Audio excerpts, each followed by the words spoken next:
Nobody's going to be getting a check at the end of the day and say, oh, here's your share of this project. It's going to come all back into the community, and it's for the long run. It's for our future generations also, not just for the now.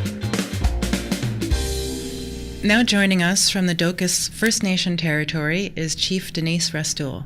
Welcome, Chief Restoule. Thank you for joining us today. Firstly, let us congratulate you, the council members, former council members, and the whole community for having negotiated what seems like a very important hydroelectric project for the Docas First Nation. We understand this project was long in the making. Why is that? One site that's called the Big Chaudière Dam, and that site is located partly on the First Nation land, and they did some consulting work and all this for feasibility study.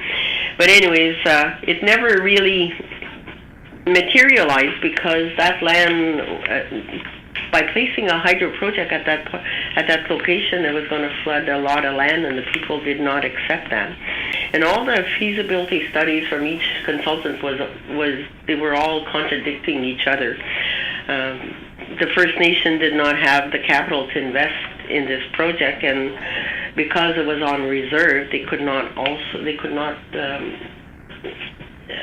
attract developers to go in with the First Nation. And there was a lot of communication that did not happen with the membership to accept and to really understand what the project was all about. So those were some of the drawbacks that happened way back. What lessons have you learned from negotiating this project? Well, one of the things is you have to consult with your band members, get direction from them, report back to them and your council and your membership, because at the end of the day, they're the key people that's going to say whether this project goes ahead or not. Another thing that we did, we reviewed what didn't work at the time, and we tried to change that.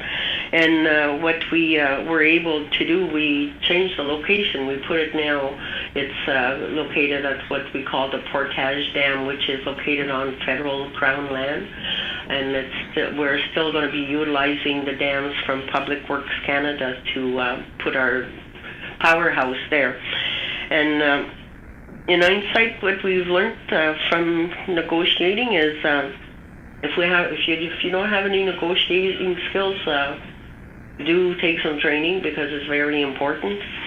I went to my membership and they approved for me to hire an advisor to give us advice in plain English that the council would understand, the band members would understand, so that we were not agreeing to something that we were not sure about.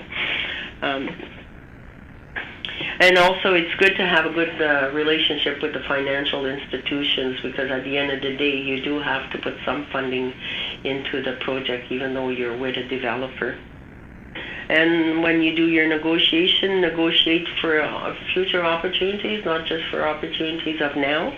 And also look at getting a little bit of extra that will bring some benefits while the construction stage is going on. How will the money generated by the project benefit the community? What we're going to be doing, we're going to be setting up a trust, and that's with some directors on there. And when we want money, we'll have to go to that group and have to put our business case forward. But we have selected only certain areas that the trust will fund. It's going to be related to health, education, infrastructure, economic development, and community development. Those are going to be the areas that we are going to be putting the trust money towards.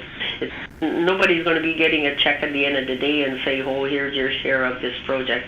It's going to come all back into the community, and it's for the long run. It's for our future generations also, not just for the now.